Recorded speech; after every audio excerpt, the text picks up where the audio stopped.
The most crowded quarterback room in college football and complete position breakdowns on TCU right here at Mark Rogers TV, the voice of college football. Mark Rogers TV, the voice of college football, breaking down TCU. We're doing so with Billy Wessels from TCU's platform on Rivals, Purple Menace. And before we get started on the quarterback breakdown, that's going to take some complicated kind of math algorithms, I believe. I want to let you know that we got 2 exclusive live streams set up for you at the Voice of College Football community. Just grab the link down below. 2 exclusive live streams, one in which I respond to your viewer comments directly, the other one in which I bring you on to talk college football with me. So take part in that. And obviously, as we say each and every time, you can help us build the channel by grabbing the Amazon link in the description section below to help us grow Mark Rogers TV, the voice of college football, and continue to bring this good content. All right, Billy. Man, I got names all over the place, and it got even more crowded, possibly for 2019. I don't know what the verdict is yet on one Matthew Baldwin coming home to Texas. Yeah, it's a jumbled mess. We don't know what's going to happen. You talk about Matthew Baldwin first, I guess, since he's the name that's just got mentioned. We don't know yet. You assume a quarterback with Ohio State involved probably becomes eligible right away. Justin Fields eligible right away. Tate Martell eligible right away. You would think this would be the case here with Baldwin, but we don't know. The fact you're leaving Ohio State and coming to a much smaller program that the NCAA hates TCU anyway because they let them out of the playoff in 2014. I'm not so bitter at all about that. But you don't know. He should be eligible to play right away, but you never know what the NCAA is going to do. I saw they hosed that kid out of Illinois last week, the kid trying to go back home from Georgia. I don't know. I don't think it's going to matter anyway because this year I think it's going to circle around 2 guys, Alex Delton and Justin Rogers. So Alex Delton is the grad transfer from Kansas State. He wouldn't come here to just ride the bench, right? He's played at Kansas State for 3.5, 4 years. TCU's seen a whole lot of him. TCU fans have seen a whole lot of him. He wouldn't come here just to sit on the bench. So he's going to play in some capacity. Justin Rogers is the highly touted guy out of LSU that I'm a big fan of, that I like an awful lot. But can he be healthy? Is he healthy? Now, he played in the Cheez-It Bowl for whatever that's worth, 3 whole plays while Grayson Muhlstein was out. So he's got potential. He played well in the little modified spring game that TCU had. His first pass was a touchdown to Tay Barber, which is just what we need, what TCU fans need and want to see. But Justin Rogers and Alex Delton, that combo is going to be the 2 main guys, I think.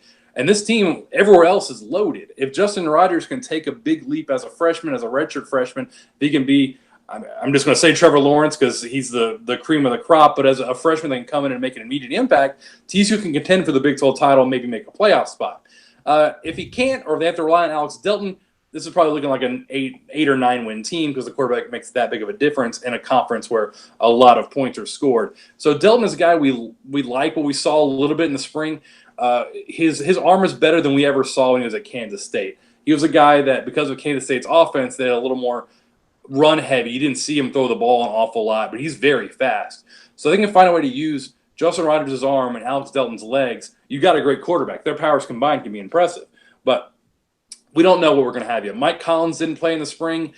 He was hurt. He played a lot last season. Max Duggan's the true freshman out of Iowa, the 4-star. Looked okay in the spring scrimmage that we got to watch, but I don't think he's ready yet. I don't think Gary Patterson wants to give the reins to a true freshman that's been on campus for 2 months the job. So I think it's going to be some combo of Delton and Rogers. If I had to bet all the money in the world on who gets the first snap, it's Alex Delton because he's a senior grad transfer, came here for a reason. But I think we see a lot more Justin Rogers this season than anyone else. Yeah, Delton played on a couple decent Kansas State teams before they failed to make postseason play at 5-7 this past year. But you go back 2 years, and he ran for 8 touchdowns and 500 yards. And his passing numbers, as we've mentioned in the past, pretty marginal: 5 touchdowns, 4 picks, nothing awful. High 50% completion percentage, near 60 for Alex Delton. So, Billy, you don't think that if Matthew Baldwin is eligible, that he factors into this quarterback race? I hear that the kid has elite passing skills. Because he went to Lake Travis and went to Ohio State, like every other great quarterback in Texas. Yeah, he can play. I bet he can play. I don't think he's going to factor in for this year. I just think he's not even on, he's not. We don't know if he's eligible yet. So why are they running this? The season is 80 days away. Do you think he's ready to come in and play right now? I think he can probably play. What I saw in his highlight film from high school was awfully impressive, but everyone in that offense looks awfully impressive. You got your Baker Mayfield, your Drew Breeses, all those guys. And if he turns in one of those, awesome.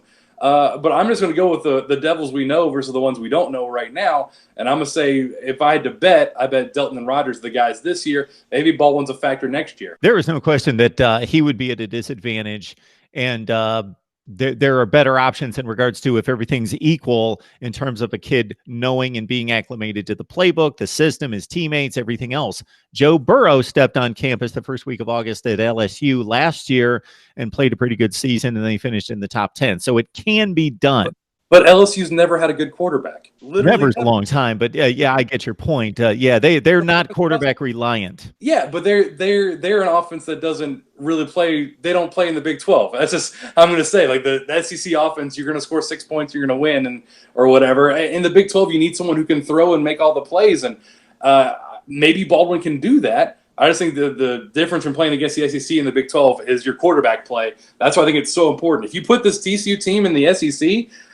This is going to sound sacrilegious, I know, but they are so loaded on defense and everywhere but at quarterback. I think they could be probably a 9-10 win team in the SEC also because their defense is so great this year.